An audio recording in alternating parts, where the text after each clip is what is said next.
नमस्कार, मी जयरामपुरी। सिंहस्थांचा मेळा या विशेष कार्यक्रमात आपलं स्वागत करतो। सिंहस्थ कुंभमेळ्याच्या अनेक कथा प्रचलित आहेत। त्यापैकीच एक कथा आहे ती कावनई कपिल तीर्थाची। असं म्हणतात की 1770 पूर्वी मूळ कुंभमेळा हा याच ठिकाणी भरायचा। त्या संदर्भातले दावे पुरावे इथल्या महंतांकडे आजही आहेत। तर पाहूयात कपिलधारा तीर्थ कावनईची ही कहाणी।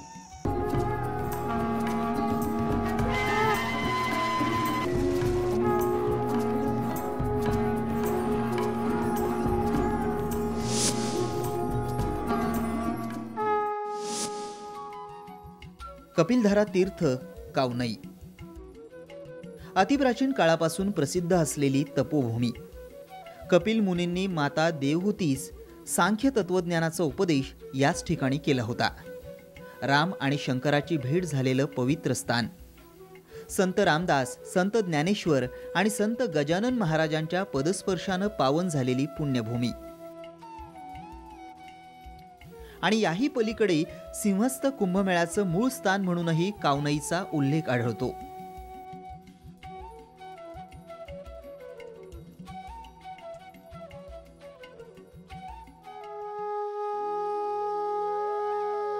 इतिहास ये है जो कुंभ मेला, ये इसको बोलते हैं सिंहस्थ। नासिक और उज्जैन में सिंहस्थ होते हैं। जब सिंह राशि में गुरु और सूर्य प्रवेश करते हैं तो सिंहस्थ होता है, और कुंभ राशि में जब गुरु और सूर्य प्रवेश करते हैं तो कुंभ होता है। तो हरिद्वार और इलाहाबाद में कुंभ होता है और नासिक और उज्जैन में सिंहस्थ होता है। तो ये जो कपिलधारा तीर्थ है, कपिलधारा तीर्थ स्वर्ग आश्रम इसको बोलते हैं। सर्वप्रथम सतयुग से 1770 तक कुंभ मेला यहाँ होता था। जितने भारत के जनता हैं व विदेश के जनता हैं व गुफा में रहने वाले साधु संत हैं, ये कुंभ में आने का अर्थ यही होता है। ये कुंभ का स्नान का इतना बड़ा महत्व है, जो जिस रोज अगर इस कुंभ में महापर्व में स्नान कर लिया तो परिवार, समाज और देश, ये तीनों का विकास होता है। मनोवृत्ति उनका सात्विक बन जाता है। रजोगुणी, तमोगुणी, सतोगुणी जो 3 प्रकार के मनोबुद्धि हैं, उसमें इसमें स्नान करने के बाद प्रत्येक व्यक्ति में सतोगुणी उत्पन्न हो जाता है। और ये कुंभ संतों ने जो बनाया है, इसका मूल कारण ये है, जो गुफा में रहने वाले संत, हिमालय में रहने वाले संत, विदेश में रहने वाले संत, जो अनेक प्रकार के संत महात्मा है, कोई भी संप्रदाय का है, चार संप्रदाय है, लेकिन उससे भी अतिरिक्त जो संत हैं, सब एकत्र हो करके समाज के लिए, देश के लिए, परिवार के लिए कौन सा व्रत करना चाहिए, कौन सा उपास करना चाहिए, कौन सा स्नान करना चाहिए, कौन सा दान करना चाहिए, इसके ऊपर में वो लोग रिसर्च करते थे। और वो रिसर्च करके फिर उसको समाज में जा कर के उसको प्रचार करते थे। जैसे सत्यनारायण पूजा है, भोलेनाथ का अभिषेक है, बद्रीनारायण का दर्शन है, 4 धाम दर्शन है, ये करने से क्या क्या महत्व होगा, ये लोगों में जा कर के समझाते थे। आज वो मेला इतना बड़ा विशाल रूप ले लिया है, जो सब संतों ने अपने अपने खालसा लगा करके बैठते हैं, लेकिन मूल जो जगह है उसको वो लोग भूल गए। और ये सतयुग से 1770 तक कुंभ मेला का मूल स्थान ये था। और यहीं पर सब संत, जो चारों अखाड़े के जो महंत हैं, 13 जो अखाड़े हैं, सब यहाँ आकर के स्नान करते थे और आपस में सब अच्छे विचार, कौन सा व्रत क्या करना चाहिए, समाज के लिए क्या होना चाहिए, देश के लिए क्या होना चाहिए, हम संतों को क्या करना चाहिए, ये सब रिसर्च करते थे।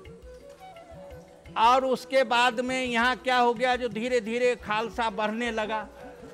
पहले ब्रिटिश के टाइम में ये कावनई तालुका था, अहमदनगर जिला था, नासिक कस्बे थे।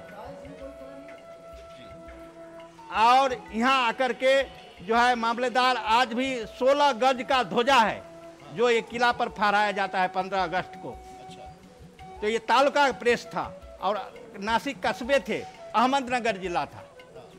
उस समय से आज तक कुंभ मेला होते होते अभी से ब्रिटिश जब पेशवाई राजा आया तो ये मेला को बोले जो अब ये धीरे धीरे बहुत विशाल रूप ने लगा। रोड लाइट यहाँ न होने के कारण उन्होंने ये मेला को उठा करके गणेश गांव करके है, चक्र तीर्थ वहाँ है, ये गंगापुर डैम के पास में, वहाँ ले गए।